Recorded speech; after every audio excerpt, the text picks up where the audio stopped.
কি অবস্থা কমার্সে অ্যাডমিশন ক্যান্ডিডেটরা, কেমন আছো তোমরা? সো তোমরা যারা এখন কোথাও চান্স পাও নাই, এখন তো অপেক্ষার মানে কষ্টের কিছু নাই ভাইয়া, তোমাদের জন্য এখনো গুচ্ছ আছে, তোমাদের জন্য ন্যাশনাল ইউনিভার্সিটিতে আছে। আর এই মানে তোমরা যেগুলো বুঝো না সেই সমস্যাগুলো সলভ করার জন্য আমরা আছি, অর্থাৎ পাশ করি আছে।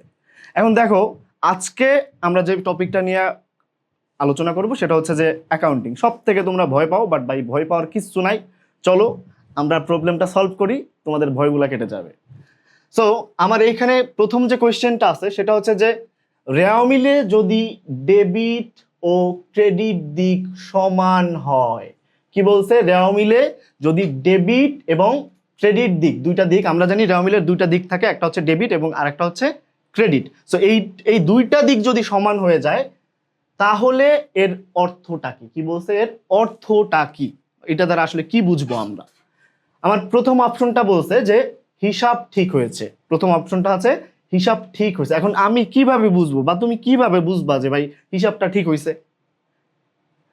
এখন ধরো আমার ডেবিট পাশে আছে কত টাকা, মনে করো যে 300 টাকা, ঠিক আছে?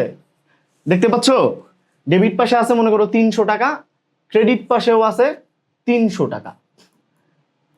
এখন এই ডেবিট ক্রেডিট পাশে যে 300 টাকা আছে, এইটা দ্বারা কি আমি জাস্টিফাই করে ফেলতে পারি যে এখানে এই দুই পাশ সঠিক হয়ে গেছে? পারি না। কেন পারি না? কারণ হচ্ছে আমার অন্য একটা যখন হচ্ছে মনে করো যে লেনদেন হবে, সেই লেনদেনে যদি ভুলভাল থাকে সেই ক্ষেত্রে হয়তো দুই পাশ সমান হয়ে যাবে, তুমি দুই পাশ দেখবা যে ঠিক আছে, কিন্তু ভাই অঙ্কে ভুল আছে। ক্লিয়ার? পরে আমরা যদি বি নাম্বারটা খেয়াল করি, দেখো যে বি নাম্বারে বলছে আয়। বি নাম্বারে বলছে কি? আয়ের কথা। এখন দেখো যে আমাদের কিন্তু ভাই ডেবিট ক্রেডিটের সাথে আয়ের কোনো সম্পর্ক নাই। ডেবিট, হ্যাঁ আয়ের সম্পর্ক আছে, কেমন? যে আমার প্রত্যেকদিন আয় কত হয়েছে, ব্যয় কত হয়েছে, এতটুকু, কিন্তু এইটা দ্বারা কোনো আয় কিন্তু ভাই বুঝাবে না। ক্লিয়ার? এরপরে যদি আসো আমরা, আচ্ছা এর আগে তোমরা একটা কাজ করো, তোমরা যারা বুঝছো যে আসলে উত্তর কোনটা, সঠিক উত্তর কোনটা, তোমরা আমাকে জানাও কমেন্টে যে আসলে আমাদের সঠিক উত্তর কোনটা হইতে পারে। তো আমরা তাহলে পরেরটা যাই। ডি নাম্বারে বলছে যে লেনদেন সমূহ সঠিকভাবে রেকর্ড করা হয়েছে। লেনদেন সমূহ সঠিকভাবে রেকর্ড করা হয়েছে। এখন কিভাবে বুঝবো যে আমি লেনদেন সমূহ সঠিকভাবে রেকর্ড করা হয়েছে? কারণ এখানে অনেকগুলা লেনদেন থাকে। সাধারণত আমরা আমরা আমরা কি করি যে লেনদেন সমূহ কখন? বছর শেষে হচ্ছে যে সমস্ত হিসাবগুলো হয়। তো বছর শেষে যখন আমার সমস্ত হিসাবগুলো হবে সেখানে তো ভুল থাকতেই পারে। তো সেইটা তো আমি বলে ফেলতে পারি না এটা দেখে যে হচ্ছে লেনদেন সমূহ সঠিকভাবে সলভ হয়েছে বা ঠিক হয়েছে। তার মানে আমার উত্তর থাকে একটা, সি নাম্বার। দেখো সি নাম্বার বলছে হিসাব সমূহ গাণিতিকভাবে সঠিক। আবারও বলছি, হিসাব সমূহ গাণিতিকভাবে সঠিক। কিভাবে? এখন দেখো যেটা বললাম যে তোমার আছে 500 টাকা, তোমার ডেবিট পাশে আছে 500, তোমার ক্রেডিট পাশেও আছে কত? 500 টাকা। তার মানে আমরা বলতে পারি, আমরা সাধারণত কি বলি যে ডেবিট এবং ক্রেডিট পাশ সমান হইলে সেইটারে আমরা কি বলতে পারি যে গাণিতিকভাবে শুদ্ধ। সুতরাং আমার বলছে কি যদি ডেবিট বা ক্রেডিট সমান হয় তাহলে কি হবে? তাহলে আমরা বলতে পারি যে হিসাব সমূহ, আমার এখানে যে হিসাবটা পাইছি সেইটা গাণিতিকভাবে শুদ্ধ। ওকে, সো আমরা দেখি যে আমাদের উত্তর আসলে কি আসছে। চলো, সো ওকে, আমাদের উত্তরও সি। তাহলে আমরা পরের কোশ্চেনে যাই। পরের কোশ্চেন আসছে যে হচ্ছে কোনটিতে বিপণন কার্যের, কোনটি এখানে হবে কোনটি বিপণন কার্যের অন্তর্ভুক্ত? বিপণন আসলে কি? সো বিপণন মানে মানে হচ্ছে মার্কেটিং, আমরা খুব ইজিলি যেটাকে বুঝি। সো এখানে আমার প্রথম অপশনটা আছে হচ্ছে যে পরিকল্পনা, সেকেন্ড অপশন হচ্ছে সংগঠিতকরণ, তৃতীয় গুদামজাতকরণ, চতুর্থ হচ্ছে প্রেষণাদান। এখন দেখো এখানে পরিকল্পনার সাথে কিন্তু মার্কেটিং এর কোনো সম্পর্ক নাই, কারণ পরিকল্পনা করবে অফিসের স্টাফরা, অফিস যারা পরিচালনা করে তারা। সো এইটার সাথে তো ভাই আমার হচ্ছে বিপণনের কোনো কানেক্টিভিটি নাই। তার মানে আমার প্রথম উত্তর এইটা হবে না, এটা ক্লিয়ার। আমার বি নাম্বারে আছে হচ্ছে সংগঠিতকরণ। সংগঠিতকরণ, আসলে সংগঠিতকরণ বলতে কি বুঝি আমরা?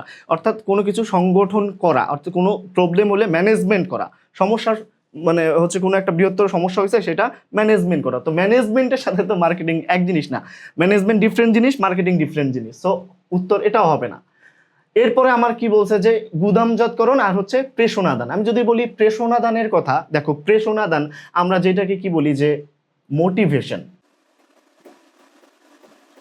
মোটিভেশন মোটিভেশন আসলে কখন দেওয়া হয়? মোটিভেশন দেওয়া হয় ওরকম টাইমে যে যখন মনে করো দোকানের কর্মচারী সে হচ্ছে মানসিকভাবে হচ্ছে কখনো হচ্ছে স্টাবেল হয় না, বা হচ্ছে সে কাজ ঠিকঠাক মতো করছে না, ওরকম একটা টাইমে তাকে মোটিভেট করা হয় সে যেন ভালো কাজ করে, যেন কোম্পানির বা প্রতিষ্ঠান ভালো হচ্ছে সার্ভিস পাইতে পারে।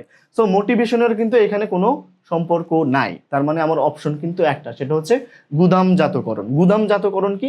সেটা হচ্ছে তুমি তোমার প্রোডাক্ট, মনে করো যে আলু, সাপোজ আমি যদি আলুর কথা বলি, যে আলু তো ভাই একটা সিজনে পাওয়া যায়, এটা তো তুমি তাহলে সারা বছর ধরে কিভাবে খাও?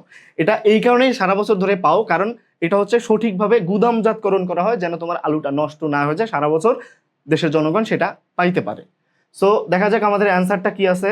আমাদের অ্যান্সারটা যদি আমরা দেখতে যাই, সি, গুদামজাতকরণ। সো আসো পরের কোশ্চেনে যাই। এখন খেয়াল করো যে এখানে একটা শব্দ আছে, একটা টার্ম আছে যে অবচয়। কি বলছে? অবচয়। অবচয় জিনিসটা আসলে কি? অবচয় জিনিসটা বলতে আমরা বুঝি যে, মনে করো যে ধরো তুমি হচ্ছে একটা সোফা কিনছো, এই মনে করো যে তোমার একটা সোফা, ঠিক আছে, এই সোফাটার দাম হচ্ছে মনে করো 10,000 টাকা দিয়ে তুমি কিনছিলা। হ্যাঁ, 10,000 টাকা দিয়ে তুমি কিনছো সোফাটা। এখন এটা কিনছিলা কত সালে? 2024 সালে। আর এখন কত সাল ভাইয়া? 2026 সাল। তাইলে এই যে 2 বছরের একটা গ্যাপ তৈরি হয়েছে না? গ্যাপ তৈরি হয়েছে। তুমি ভাই একটা ফোন কিনলে 2 দিন পর সেল করতে গেলে তো ওটা দাম কমে যায়, তাহলে 2 বছরে দাম কমবে না? অবশ্যই কমবে। সো মনে করো এই সোফাটা তুমি এখন বিক্রি করতে গেলে কত সালে? 2026 সালে। তো 26 সালে কি তুমি 10,000 টাকায় সেল করতে পারবা? কোনো অপশন নেই যে তুমি 10,000 টাকা 26 সালে তুমি সেল করতে পারবা না। সো এইটা মনে করো তুমি 8,000 টাকায় সেল করলা। হ্যাঁ, এখন তুমি একটু যদি খেয়াল করো যে এই 2024 সালে কত ছিল? 2024 সালে 10,000, 2026 সালে এসে কত হয়েছে? 8,000। তাহলে কোনো পার্থক্য আছে? অবশ্যই পার্থক্য আছে। সেটা হচ্ছে কত? যে আমার এখানে আছে 10,000, এখানে আছে 8,000, 2,000 টাকার গ্যাপ। এইটাকেই বলে অবচয়। ক্লিয়ার? এখন যদি একটা জিনিস খেয়াল করো, যেখানে বলছে যে অবচয় কোন হিসাব শ্রেণীতে পড়ে? দায়? মোটেও না, কারণ এটা দায়ের সাথে কোনো রেলিভেন্সি নাই, আয়ের সাথেও নাই, কারণ এইটা দ্বারা আমার কি হয়েছে? লস হয়েছে। অর্থাৎ আমি যত টাকায় কিনছিলাম তার থেকে আরো কম টাকায় বেচছি, তার মানে ব্যয়। উত্তর হচ্ছে আমার ব্যয়, সম্পদ তো না। উত্তর হচ্ছে ব্যয়। ব্যাস। তো আমরা পরের স্লাইডে যাই। এখানে বলছে এ ইকুয়াল টু এল প্লাস ও ই। এখানে ও ই দ্বারা আসলে কি বুঝাইতেছে? মানে আমরা জানি যে হিসাব সমীকরণের একটা সূত্র আছে যে এ ইকুয়াল টু এল প্লাস ও ই, এটা দ্বারা আসলে কি বুঝায়? এ মানে কি? আমার এ মানে হচ্ছে অ্যাসেট। অ্যাসেট, অ্যাসেট মানে কি? অ্যাসেট মানে হচ্ছে সম্পদ। ক্লিয়ার? এরপরে বলছে এল। এল মানে কি? লায়াবিলিটিস। একটু আগে আমরা বলছি। সো লায়াবিলিটিস বেসিক্যালি কি? দায়। সো এখানে দায় আছে, সো দায়ও আছে।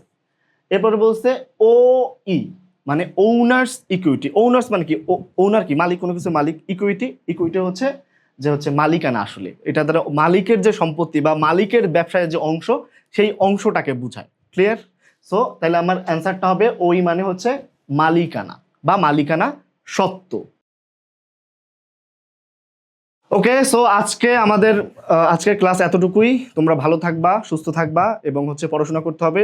যতটুকু সময় আছে ভাই ভালো মতো প্রিপারেশন নাও এবং পাশ করির সাথে থাকো। নিশ্চয়ই নিঃসন্দেহে অনেক ভালো করবা।